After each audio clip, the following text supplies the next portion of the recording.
வளர்ச்சியும் வாய்ப்புகளும் தொடர, தமிழும் தமிழகமும் தலை நிமிர மோடியின் கேரண்டி இருக்கு. இனி பயம் எதற்கு?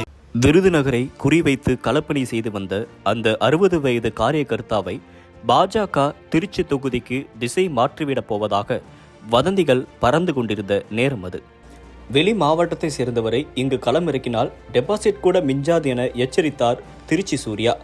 வேட்பாளர் மண்ணின் மைந்தனாக இருக்க வேண்டியதில்லை, மண்ணுக்கான மைந்தனாக இருக்க வேண்டும் என வயதுக்கேற்ற முதிர்ச்சியுடன் பதிலடி கொடுத்தார் அந்த நபர். தற்போது மதுரை தொகுதியில் பாஜக களமிறக்கியுள்ள அவர்தான் ராம சீனிவாசன். 1964ஆம் ஆண்டு மதுரையில் உள்ள கல்லுப்பட்டி என்னும் கிராமத்தில் பிறந்தவர்தான் ராம சீனிவாசன். ஆரம்ப கல்வியை காந்தி நிகேதன் ஆசிரமத்தில் பயின்றவர். உயர்கல்வியை தன் சொந்த ஊரிலேயே இருக்கும் பள்ளியில் படித்தார். சிறு வயதில் இருந்தே காந்திய கொள்கைகளால் ஈர்க்கப்பட்டிருந்த ராம சீனிவாசன் தன்னை எப்பொழுதும் ஒரு தேசியவாதியாக அடையாளப்படுத்திக் கொண்டார்.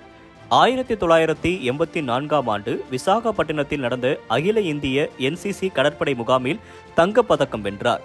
NCCயின் B சான்றிதழும் பெற்றிருக்கிறார்.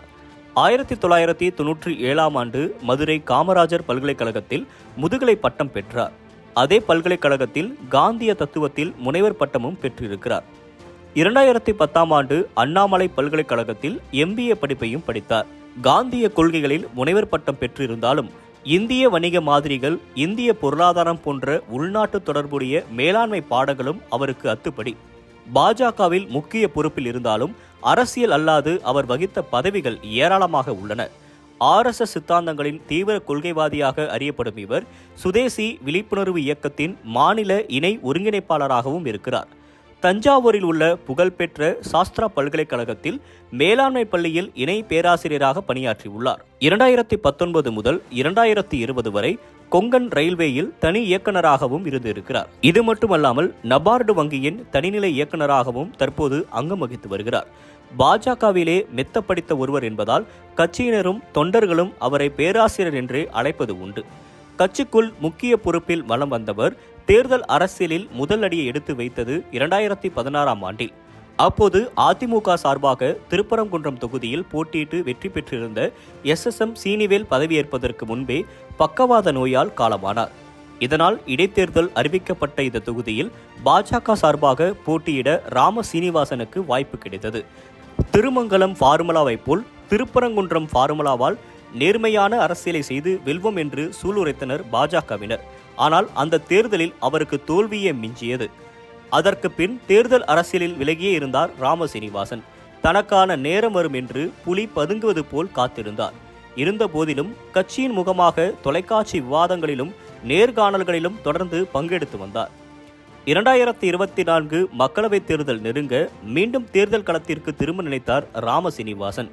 இதற்காக தன் சொந்த மண்ணான மதுரையை விட்டுவிட்டு விருதுநகரை தேர்வு செய்து வேலை பார்த்தார். தேர்தல் தேதி அறிவிக்கப்படுவதற்கு முன்பே களத்தில் இறங்கி வேலையை காட்டத் தொடங்கினார். சிவகாசி, சாத்தூர் என விருதுநகர் தொகுதிக்குட்பட்ட இடங்களில் வலம் வந்தார். மக்களிடம் நெருக்கம் காட்ட இப்பகுதி தொழிலாளர்களின் பிரச்சனையை மத்திய அமைச்சர்களின் கவனத்திற்கு எடுத்துச் சென்றார். இதனால் ராம சீனிவாசன் மீது மக்களுக்கு சாஃப்ட் கார்னர் ஏற்பட தொடங்கியது.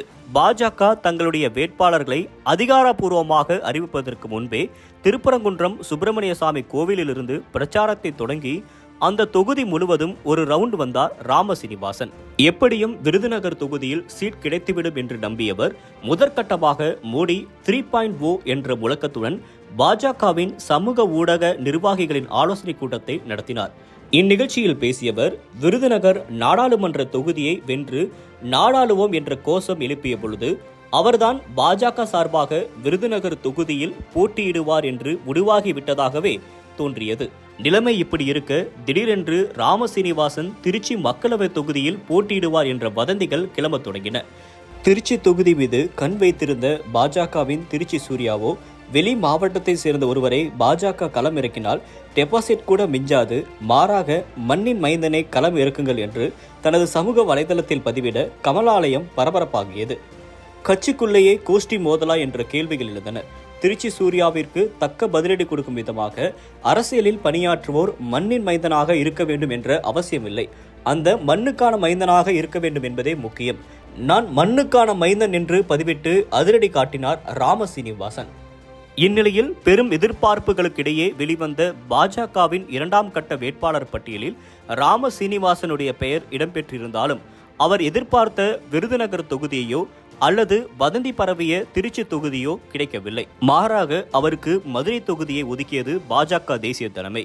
விருதுநகர் தொகுதி கை நழுவியது வருத்தமளித்தாலும் சொந்த மண்ணில் போட்டியிட வாய்ப்பு கிடைத்ததை எண்ணி உற்சாகத்துடன் களப்பணிகளை செய்து வருகிறார் ராமசீனிவாசன். மண்ணின் மைந்தனை மதுரை மக்கள் மக்களவைக்கு அனுப்பி வைப்பார்களா என்பதை பொறுத்திருந்து பார்க்கலாம்.